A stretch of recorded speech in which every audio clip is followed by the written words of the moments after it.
Hello అండి. నా పేరు doctor Vamshidhar. I'm senior consultant general physician in Renova century hospital, Banjara Hills, road number 12. ఇవాళ మనము వైరల్ ఫీవర్స్ రైనీ సీజన్ లో ఎందుకు ఎక్కువ వస్తున్నాయి దాని గురించి కొంచెం డిస్కస్ చేసుకుందాం. యూజువల్లీ చాలా మంది చూస్తుంటారు, వర్షం పడితే చాలా మందికి జ్వరాలు వస్తుంటాయి, వైరల్ ఫీవర్స్ చాలా ఫ్రీక్వెంట్ గా వస్తుంటాయి.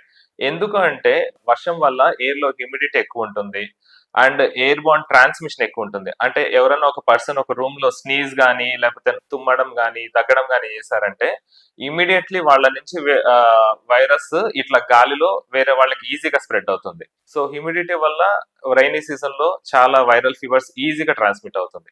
ఇంకొకటి ఏంటంటే రైనీ సీజన్ లో చాలా చోట్ల నీళ్ల నిల్వ ఉండడం వల్ల, ఆ స్టాగ్నెంట్ వాటర్ వల్ల మస్కిటోస్ పెరగడం, మస్కిటోస్ ఎక్కువ ఎక్కువ స్ప్రెడ్ అవ్వడం, మస్కిటో బైట్స్ వల్ల కొన్ని వైరల్ ఫీవర్స్ వస్తాయి. అంటే డెంగ్యూ లాంటి ఫీవర్స్, మలేరియా లాంటి ఫీవర్స్, ఇవి స్టాగ్నెంట్ వాటర్ లో మస్కిటోస్ పెరగడం వల్ల కూడా వస్తాయి. అదే ఇంకొక రీజన్ ఏంటంటే రైనీ సీజన్ లో చాలా చోట్ల డాంప్నెస్ ఉంటుంది. ఎక్కడ చూసినా తడి బట్టలు లేకపోతే కబోర్డ్స్ లో డాంప్నెస్ ఉండడం, ఇట్లాంటి చోట్ల ఫంగల్ ఇన్ఫెక్షన్స్ పెరుగుతుంటాయి.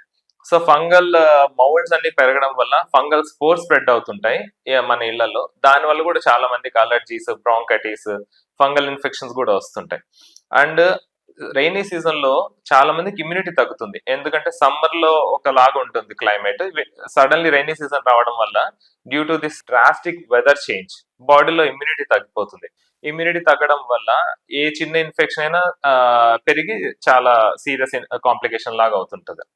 ఇది these are the reasons rainy season లో because of humidity and then stagnant water and moisture in the air and moisture in the clothes and weakened immune system వల్ల చాలా మందికి fevers ఎక్కువ అవుతుంటాయి during rainy season. Viral fevers లో symptoms during viral fevers వచ్చినప్పుడు patient ఎలా present అవుతాడంటే usually fevers వస్తుంటాయి. వైరల్ ఫీవర్స్ లో హై గ్రేడ్ ఫీవర్ అంటే 102, 103 కూడా టచ్ అవుతుంది.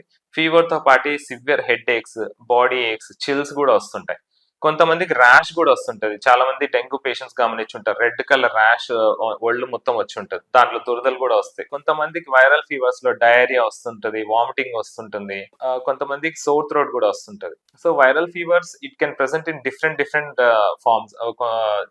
ఫీవర్ అనే కాదు, డయేరియా, వామిటింగ్, బాడీ పెయిన్స్ లాంటి సింటమ్స్ కూడా వైరల్ ఫీవర్స్ లో మనం ఎక్స్పెక్ట్ చేయొచ్చు. అండ్ ఏమేమి టైప్స్ ఆఫ్ వైరల్ ఫీవర్లు కామన్ ఉంటాయి? ఇప్పుడు ప్రస్తుతం హైదరాబాద్ లో అయితే డెంగ్యూ చాలా కామన్ ఉంటుంది. డెంగ్యూ ఎలా వస్తుందంటే మస్కిటో బైట్ వల్ల. సో డెంగ్యూ ఫీవర్ వచ్చిన వాళ్ళకి first 2-3 days high grade fevers వచ్చి సివియర్ బాడీ పెయిన్స్, నడవలేకపోవడం, కూర్చోలేకపోవడం, ఇంత సివియర్ బాడీ పెయిన్స్ వస్తాయి.